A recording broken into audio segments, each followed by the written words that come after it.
Dans cette vidéo, on va voir quelle est la meilleure solution pour vous si vous avez une entreprise dans les énergies renouvelables ou la rénovation en général. Est-ce que c'est plus intéressant d'acheter des leads ou d'acheter des rendez-vous? Si vous vous posez cette question, moi je vous demande de vous concentrer sur cette question. Pourquoi ne pas directement juste penser à comment avoir des clients plutôt que se demander si les leads ou les rendez-vous c'est plus intéressant? Puisque l'objectif d'une entreprise, au final, c'est d'avoir des clients, pas des leads, pas des rendez-vous. Donc je pense pas que ce soit la bonne vision de juste se demander: «Est-ce qu'il faut que j'achète des leads? Est-ce qu'il faut que j'achète des rendez-vous?» Parce que, comme vous le voyez ici, en fait, là, on a un système d'acquisition complet. Donc, capter l'attention, donc montrer notre offre à des inconnus, convertir cette attention, donc à ce moment-là, récupérer des leads, la relancer et l'éduquer sur nos produits et services et notre entreprise afin de débloquer des rendez-vous, pour ensuite passer dans un processus de conversion, donc obtenir des clients. Et bien évidemment, analyser et optimiser tout ça. Donc là, en fait, le truc, c'est que si vous vous demandez: «Est-ce que je dois acheter des leads?» vous vous demandez juste ça. Est-ce que je demande à quelqu'un de, par exemple, convertir de l'attention qu'il capte lui-même via son entreprise, pas via la mienne, pour ensuite me les redonner? Donc si on réfléchit bien, c'est pas vraiment une bonne idée de demander à une autre entreprise de faire une pub qui n'est pas à votre nom, en utilisant une offre qui n'est pas la vôtre, pour tout simplement récupérer des mails et vous les envoyer, alors que ces mêmes mails et numéros de téléphone n'ont pas demandé à être contactés par votre entreprise. Donc forcément, ça va créer beaucoup de confusion et ça risque pas d'avoir un taux de conversion super intéressant. Au niveau des rendez-vous, c'est exactement pareil, sauf que c'est juste l'étape d'après, où il y a une personne qui va rentrer en contact et qui va dire: «Bah, est-ce que vous êtes intéressé par exemple, du solaire dans la région Rhône-Alpes?» et cetera.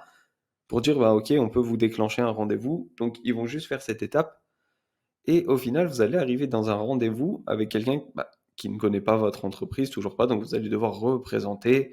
Le client a pris un rendez-vous avec, quelqu'un, enfin, a eu un appel de filtrage avec quelqu'un qui, au final, n'est pas la personne de l'entreprise. Ça va encore créer de la confusion, donc pareil, pas super intéressant puisque les leads ne sont pas créés via votre entreprise, les rendez-vous ne sont pas pris via votre entreprise et l'attention n'est pas non plus captée via votre entreprise. Donc pour moi, ça n'a pas vraiment de sens et ensuite vous allez juste vous occuper du processus de conversion alors que toute la partie d'avant n'est pas faite par vous et même la partie relance et éduquer n'est pas faite par vous. Donc les rendez-vous peuvent très bien être débloqués en disant: «Bah, nous, on peut avoir des panneaux solaires à 0 € par exemple», ce qui est faux, et ensuite vous redonnez les rendez-vous. Donc dans les rendez-vous, vous, au final, vous n'arrivez pas à les convertir, c'est 100 normal. Donc moi, ce que je conseille, c'est d'avoir tout ça en interne. Donc de directement avoir une optique où vous vous dites: «OK, j'ai une entreprise dans la rénovation ou les énergies renouvelables. Je ne me demande pas comment avoir des leads, je ne me demande pas comment avoir des rendez-vous, je me demande juste comment avoir plus de clients. Et si je souhaite avoir plus de clients, il faut que je mette en place une stratégie, un système pour acquérir des clients. Et le système, vous l'avez tout simplement sous les yeux. Il faut capter l'attention des inconnus pour convertir cette attention en leads, la relancer et l'éduquer pour débloquer des rendez-vous et les faire passer par un processus de conversion pour que ça devienne des clients, tout simplement, et analyser et optimiser pour voir ce qui fonctionne un peu moins bien et ce qui peut être amélioré. Le plus important, c'est vraiment ça, c'est d'avoir un système complet et fonctionnel à chaque étape de votre stratégie d'acquisition et le tout en interne pour vraiment faire ça avec votre entreprise. Lorsque vous captez l'attention d'un inconnu, vous captez son attention via votre produit, votre offre, votre entreprise, vous obtenez des leads parce que ces personnes veulent être recontactées ou accepter de recevoir votre offre de votre entreprise encore. Ils ont pris, vous les relancez, les éduquez, donc ils prennent un rendez-vous avec votre entreprise et ils passent par un processus de conversion via votre entreprise encore. C'est vraiment tout ce que les grosses entreprises font dans tous les secteurs, sauf dans la rénovation et les énergies renouvelables. Beaucoup de personnes, vu qu'ils ne connaissent pas l'acquisition, ils se disent: «Je vais juste aller acheter des leads, les donner à mes commerciaux et j'aurai des clients». C'est malheureusement pas forcément si simple que ça. Donc ce que vous devez vous demander, en fait, c'est: étape 1, capter l'attention. Vous devez vous poser cette question actuellement. Quelle est ma méthode pour faire connaître mon offre? Tout simplement. Est-ce que j'utilise la publicité? Est-ce que j'utilise de l'organique? Est-ce que j'envoie des mails à des entreprises si je cherche des clients B2B? Est-ce que je suis seulement sur le bouche à oreille? Est-ce que j'ai des commerciaux qui vont faire du porte-à-porte? Enfin, vraiment, peu importe, vous devez comprendre quelles sont les méthodes que vous utilisez pour capter l'attention et quelles méthodes vous utilisez pas et vous pouvez ajouter à votre acquisition pour capter le plus d'attention possible, qui est souvent un des très gros problèmes lorsqu'on n'a pas assez de clients. Ensuite, vous devez convertir cette attention. Donc actuellement, vous devez vous poser cette question: quelle est ma méthode pour transformer des inconnus en leads? Est-ce que j'utilise un e-book en l'échange des informations clients? Est-ce que j'utilise une vidéo? Est-ce que je propose des devis gratuits? Enfin, comment vous décidez de convertir, l'attention d'un inconnu en leads? Comment vous relancez et éduquez ces leads? Donc, comment je relance et éduque mes leads pour obtenir un rendez-vous? Et au niveau du processus de conversion, comment se passe mon processus de vente? Est-ce que je travaille avec un appel de filtrage pour ensuite débloquer le rendez-vous final qui est l'appel de vente? Cet appel de vente débloque directement un devis signé ou cet appel de vente débloque directement une visite technique? Enfin, vraiment, quel est votre processus de conversion, tout simplement? Et vous devez analyser et optimiser dans le sens où vous vous dites: «Bah, comment je traque et j'analyse les performances de mon business?» Tout simplement, c'est quand même la base de savoir, bah, comment vous souhaitez acquérir des clients et l'analyser pour savoir si ça fonctionne ou pas, tout simplement pour savoir s'il faut débloquer plus de budget, débloquer des moyens peut-être humains ou des logiciels, enfin peu importe, pour voir ce quelle est votre entreprise. Tout simplement la faire croître et avoir plus de clients et ça sans analyse et sans essayer de mettre en place des méthodes pour optimiser, ça va être assez compliqué.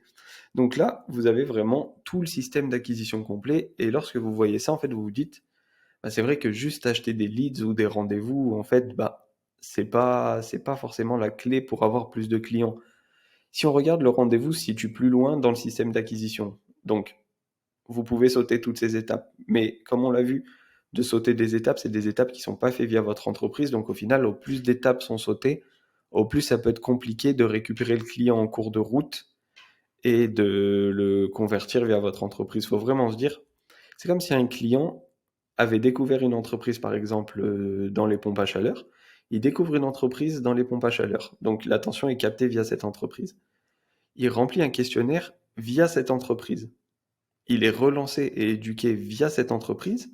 Et au moment de l'appel de vente, c'est une autre entreprise qui vient et qui lui propose quelque chose. Bah, lui, il n'a pas fait tout ce parcours avec vous, donc au moment de la conversion, ça va être un petit peu bizarre pour lui.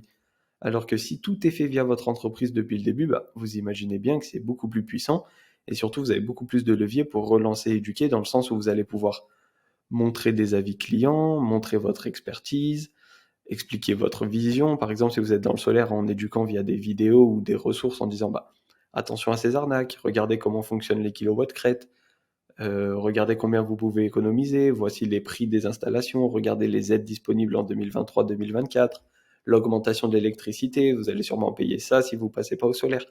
Et le fait d'avoir été relancé, éduqué via vous, via des stratégies précises comme ça, et ben, au fil du temps, vous allez avoir des leads que vous allez tout simplement, bah, faire passer dans cette phase de relance et d'éducation et vous allez peut-être avoir des gens qui viennent chez vous par curiosité et au fil du temps, via votre stratégie, au bout de 2, 3, 6, 9, 12 mois, par exemple, quand ce sera l'heure pour eux de passer à l'action, et ben, ils passeront via votre entreprise parce que c'est avec cette entreprise qu'ils ont eu, bah, des contacts, ils voient vos publicités, ils voient l'organique, donc l'attention est captée via votre entreprise. Ils sont leads chez vous, donc ils récupèrent des mails, enfin ils reçoivent des mails, ils reçoivent des SMS, ils ont des appels de temps en temps et tout ce que vous donnez a de la valeur dans le sens où vous expliquez bien votre service, vous montrez que vous avez des bons retours clients et cetera. Donc au moment du processus de conversion, quand ce sera l'heure et qu'ils vont venir en appel avec vous, limite, le produit sera déjà vendu tout seul parce que vous avez fait tout ça en interne au fil du temps et au plus vite vous mettez ça en place dans votre entreprise, au plus vite ça va faire un effet boule de neige et dès que vous allez avoir des leads, c'est des personnes que vous allez travailler sur des semaines, des mois, voire peut-être même des années et au final avoir des clients, bah, qui viennent automatiquement à vous en disant: «Bah, je veux travailler avec cette entreprise parce que je lui fais confiance. J'ai déjà vu ce qu'elle propose, je connais les tarifs, je comprends la vision, je sais dans quelle région elle travaille, je sais les résultats qu'elle donne et bah, je veux travailler avec eux tout simplement». Donc là, vous aurez des clients qui viendront directement dire: «Bah, ouais, je veux travailler avec vous, je sais ce que vous faites, j'ai vu les mails, j'ai vu les vidéos, je sais». Donc là, ce sera beaucoup plus simple pour vous de signer des clients comme ça plutôt que juste vous dire: «Bon, il me faut des clients, je fais quoi? J'achète des leads ou des rendez-vous?» Vous voyez, vous comprenez que c'est pas tout à fait pareil. Moi, je pars juste du principe, en fait, que s'il y a un business à faire tourner, je préfère avoir une vision, me dire: «OK, qu'est-ce que je peux mettre en place pour acquérir des clients?» plutôt que juste me dire: «Qu'est-ce que je peux mettre en place pour acquérir des leads?» et oublier toute la partie derrière. ou qu'est-ce que je peux mettre en place pour avoir des rendez-vous et oublier toute la partie d'avant et la partie relance et éducation. Pour moi, ça n'a pas vraiment de sens.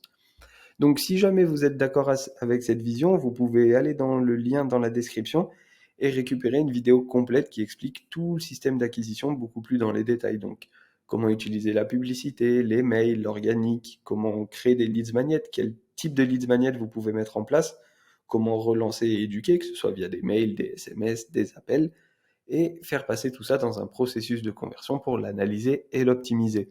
Et si vous voulez des conseils plus personnalisés, vous pouvez aussi réserver un appel 100% gratuit où on échangera sur votre système d'acquisition et ce que vous pouvez mettre en place pour l'améliorer. Si par exemple vous en avez marre de passer par des agences de leads et payer des leads trop chères que vous ne trouvez pas vraiment qualifiées. En attendant, je vous souhaite une bonne journée. Je vous invite à regarder les autres vidéos sur la chaîne. Profitez-en. C'est que du contenu gratuit et je suis certain que ça peut vous aider dans votre acquisition client. Et on se dit à très vite. Ciao.